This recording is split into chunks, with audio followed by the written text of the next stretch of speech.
I think it's so important when we can think ahead, even if things are great in our life and if we're happy with how things are right now, and think about what would I like to change in a year or 2 years. Hello, and welcome to the Connect podcast. This show is all about helping you connect to your soul's calling so you can take action on it. Because the sweetest success is a blend of discovering your purpose with the inner drive to bring it to life. I'm Sheila, health coach, lifestyle entrepreneur, and mom of two, best known for my online wellness programs, mentoring, and self-love passion. Listen in for inspiring interviews, solo chats, and Q&A sessions that will move you past overwhelm towards what lights you up. Stop accepting good enough and go for your version of great in your health, business, and relationships. Let's get started. Hello. Today, it's all about decision making. The world is changing a lot under our feet, and many of us find ourselves looking at our lives and trying to assess what to do next, how to live differently, seeing if there's any changes we need to make. Sometimes those changes have been imposed upon us, and that can be really challenging when it's not our choice. However, I think it's so important when we can think ahead, even if things are great in our life and if we're happy with how things are right now, and think about what would I like to change in a year or 2 years. I really don't think planning any further past 5 years is something that we should all be doing in this age.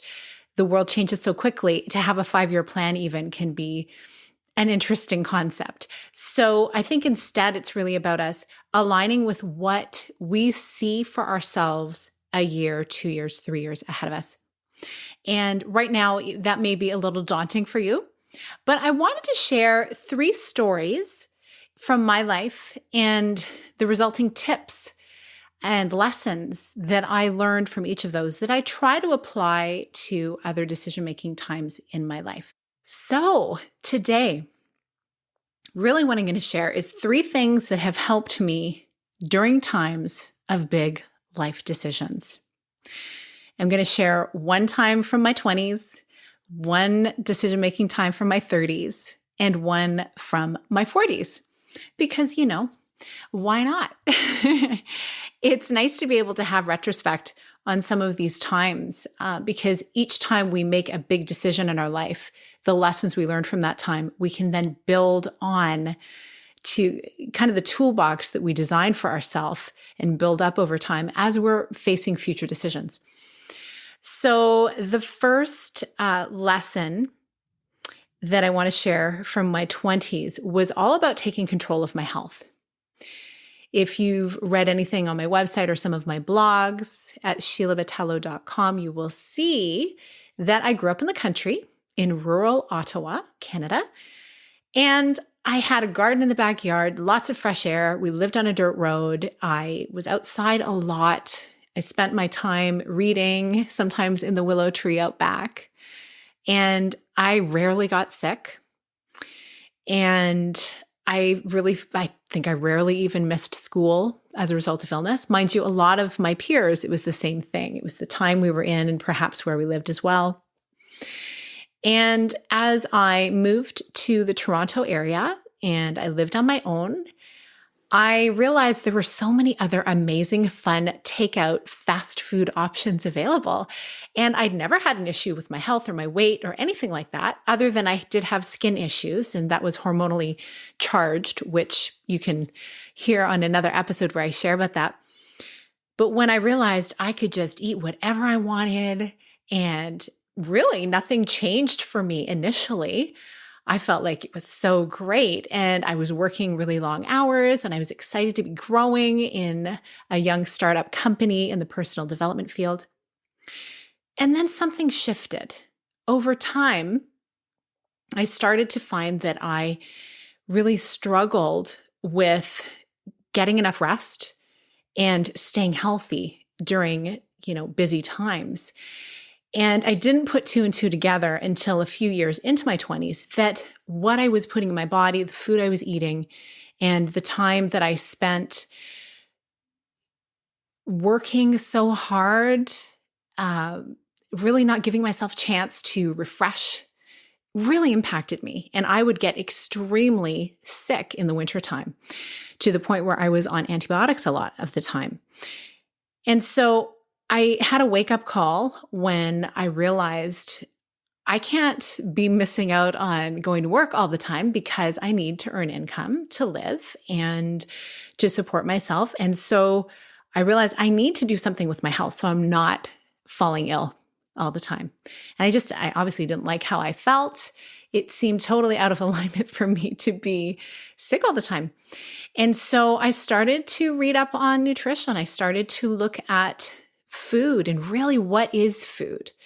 And so as I was deciding how to make these changes, what I needed to do first to see if it was going to be something that I would actually follow through with is I had to zoom way out in my life and say, well, what if I do nothing? What if I keep living and eating and not exercising and working long hours like this for many years? What is the outcome going to be? And I may not have fully understood it, but as I looked at other people and their stories and started to hear what they were experiencing, I saw that it could mean illness. It could mean loss of vibrancy and just living a life where you're never feeling 100%. And I thought, you know what? I don't want to live that way. And so I then also shifted, well, what would happen if I actually made a change, and what kind of changes could I make? I zoomed out and I thought, wow, I could have more energy. I could have more opportunity. Feeling good could really help inspire other people too. And that really got me because my life very much is about helping people feel good, find more joy, connect to their purpose, feel their worthiness as they live their life. And if I am down and out and sick all the time, well, then how am I going to help anyone, right? So I zoomed out. And as I looked at those choices, I started to then educate myself and fall in love with the wellness world and with what was possible and with this miracle body that I lived in and that all of us live in. And I learned about cellular nutrition, and I learned about how just because they call it food on the commercial doesn't mean it's actually nourishing your cellular structure as a human. So that changed the game for me, zooming out and saying, okay, what is life going to look like if I don't make a change? Am I going to be happy with the outcome? So that's the first tip from my 20s, zooming out to make a decision. And certainly we don't know exactly what's going to happen as we take 1 and 2 and 3 steps forward. Often we don't see that far ahead. But when we move in that direction, we will often get an indication of, are we going in the right direction? We get feedback. We know that when we eat certain foods, how does it make me feel? Usually with food, you can learn pretty quickly. If you do what I often do with people on an elimination diet where they remove a bunch of foods and start very simply and then slowly start adding back food, you really get an indication of what food supports you and what food really is your body's rejecting. So we can do that with tasks in our life. We can even do that with the relationships in our life. And that's a whole other topic. But we have to realize we have the choice. We have the choice. We get to choose what we're going to do and how we want to feel and what steps we'll take to get there. So that was a lesson from my 20s. And I believe it really applies to every area of our life as we're making decisions moving forward. The next lesson is from my 30s. And I don't know, maybe this was actually partially from my 20s because this one is all about the decision of whether or not to start a family. I got married at 24 and Peter and I both decided, okay, within 5 years, prior to getting married, we decided within 5 years, we'll start our family, but we'll wait a bit because we wanted to travel. We wanted to grow our business. We wanted to really enjoy time together and have that freedom together. And then each year after that, for 5 more years, we kept asking each other, well, are you ready yet? And neither of us was. And the cool thing was we were always on the same page as that. And I'll never forget one evening when Peter came inside and he'd been talking with our amazing next door neighbor who had 2 girls who, was just such a wonderful father, still is. He's now a grandfather. He's amazing. And his wife too, dear friends.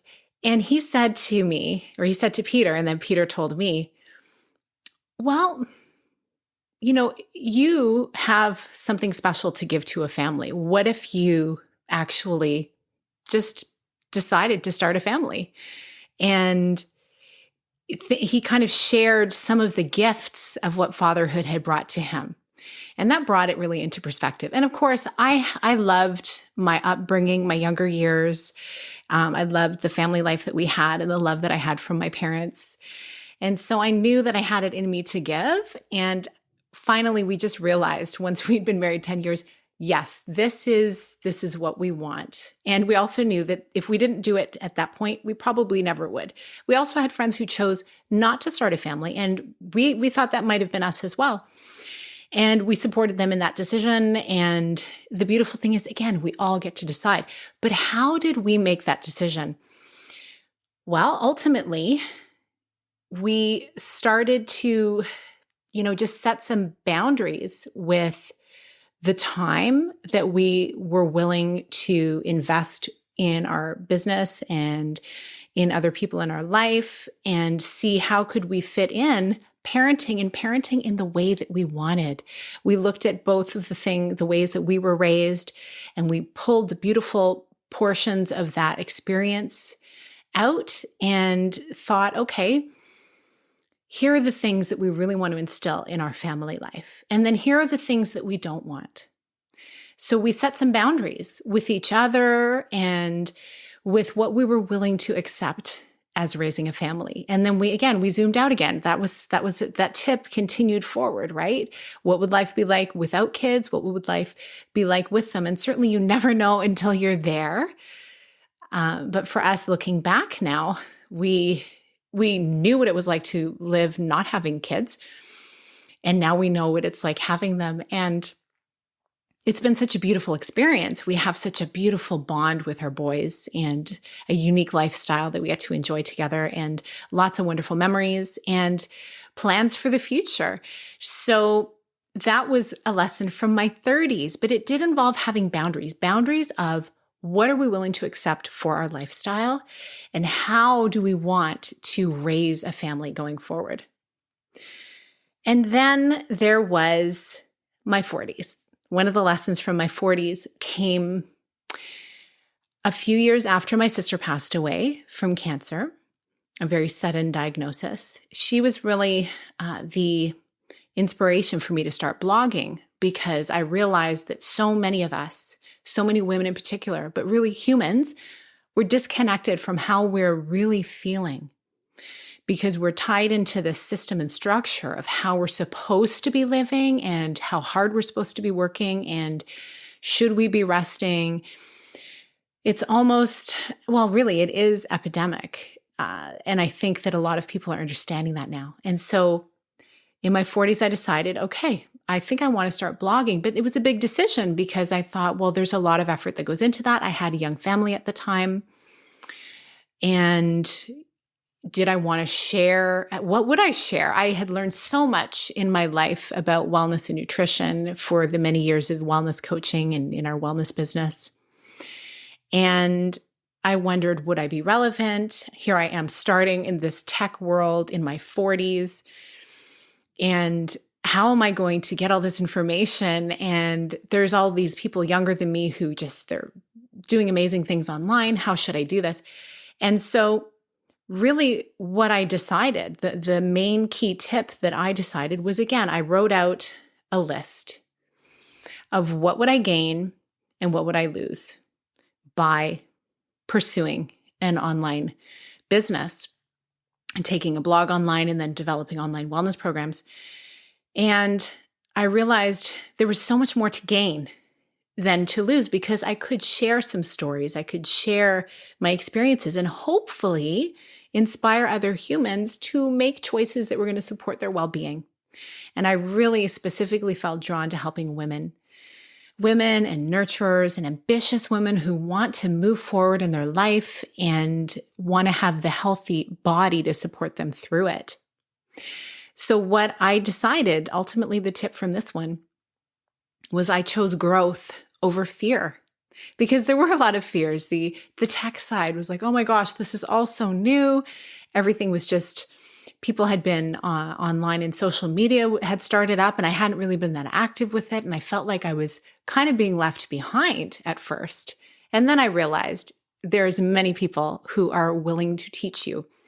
And so I tapped into that. I got some coaching and I started. And I started before I felt really confident about it. I think that's one of a very, very big thing for anything that you're going to do in your life is if you really felt called to do it, you need to take the first step and not feeling invested in having to know everything before you absolutely get started. So those are my 3 tips from my 20s, my 30s, and my 40s. So again, the first one was to zoom out and look at all the options. What do you have to gain? What do you have to lose from this decision you're going to make? The next one from my 30s was about creating boundaries and deciding, again, what do you want your life to look like? It doesn't have to look like what you were raised in. It doesn't have to look like your current situation. You get to change it up. And hopefully, if you're in a partnership with someone, I'm grateful for my partner, Peter, that we have so many of the same values and we've really grown together over the years, but we got to orchestrate and curate our lifestyle and our family. So that was from my 30s and my 40s. Again, choosing growth over fear. What do you have to gain? Focusing on what you have to gain is such a beautiful way of moving forward in your life. And so I leave that with you today. I hope that whatever decisions that you are working through right now, you may be feeling overwhelmed right now because you're completely changing careers. You're wanting to add a whole new arm to your business. You're wanting to maybe move into the online space or elevate your presence in the online space. And you're hearing so many voices telling you, do it this way, do it that way. And it feels like you just can't get a foothold to get started. Slow down and use these 3 tips and know that you know within yourself ultimately what you want to do. Getting quiet enough to access that information is going to help you make a beautiful impact in your life. And as a result, as you do that, other people as well, because your message will resonate with a group of people you may not even know yet. Have an amazing day. Thank you so much for being here with me on the Connect podcast. If you like this episode, please share it with someone you think would enjoy it. Also, if you head over to iTunes to leave a review, I'd be so grateful. Let us know what your favorite parts were and what you'd like to hear more of. It will help us have a greater impact, elevating many more people to grow and succeed together. See you next time.